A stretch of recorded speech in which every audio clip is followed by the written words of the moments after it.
High court ने live in relationship में रह रहे एक अंतर धार्मिक जोड़े की सुरक्षा से संबंधित मामले में शुक्रवार को महत्वपूर्ण आदेश पारित किया है, जिसमें पुलिस को यह अनिवार्य किया गया था कि यदि प्रेमी युगल 48 घंटे के भीतर उत्तराखंड के समान नागरिक संहिता के तहत खुद को पंजीकृत करता है तो उसे सुरक्षा प्रदान की जाए। हालांकि शासकीय अधिवक्ता अमित भट्ट ने स्पष्ट किया कि मामले का प्रतिनिधित्व करने वाले सरकारी अधिवक्ता को इस बात की जानकारी नहीं थी कि उत्तराखंड में समान नागरिक संहिता को भी लागू किया जाना है। यह भी साफ किया कि अभी राज्य में यूसीसी का नोटिफिकेशन जारी नहीं हुआ है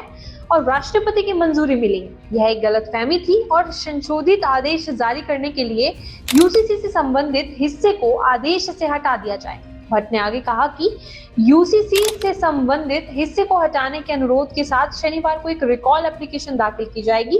हाई कोर्ट का यह आदेश 26 वर्षीय हिंदू महिला और 21 वर्षीय मुस्लिम पुरुष की ओर से दाखिल किया गया, जो कुछ समय से साथ रह रहे थे। जोड़े ने अदालत को सूचित किया कि वे दोनों वयस्क हैं, अलग अलग धर्मों से संबंधित हैं और लिव इन रिलेशनशिप में एक साथ रह रहे हैं, जिसके कारण एक के माता पिता और भाई ने उन्हें धमकी दी। उप महाअधिवक्ता जे.एस. विर्क व आर.के. जोशी ने सरकार का प्रतिनिधित्व करते हुए उत्तराखंड यूसीसी की धारा 378(1) का हवाला दिया, जिसमें कहा गया है कि राज्य के भीतर लिव इन रिलेशनशिप में रहने वाले भागीदारों के लिए उत्तराखंड में उनके निवास की स्थिति के बावजूद धारा 381 की उपधारा 1 के तहत लिव इन रिलेशनशिप का विवरण रजिस्ट्रार को प्रस्तुत करना अनिवार्य होगा, जिसके अधिकार क्षेत्र में वे रह रहे हैं। यदि लिव इन रिलेशनशिप में रहने वाले भागीदार ऐसे रिश्ते की शुरुआत से 1 महीने के भीतर अपने रिश्ते को पंजीकृत करने में विफल रहते हैं तो वे अधिनियम की धारा 387(1) के तहत दंड के अधीन होंगे। वहीं वरिष्ठ न्यायाधीश न्यायमूर्ति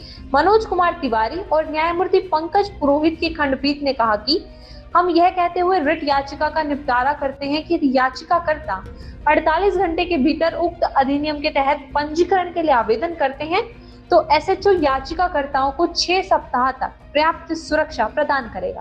ताकि यह सुनिश्चित किया जा सके कि निजी प्रतिवादियों या उनकी ओर से कार्य करने वाले किसी अन्य व्यक्ति द्वारा उन्हें कोई नुकसान ना पहुंचाया जाए। 6 सप्ताह की अवधि समाप्त होने पर संबंधित एसएचओ याचिकाकर्ताओं को खतरे की धारणा का आकलन करेगा और आवश्यकता अनुसार उचित उपाय भी करेगा।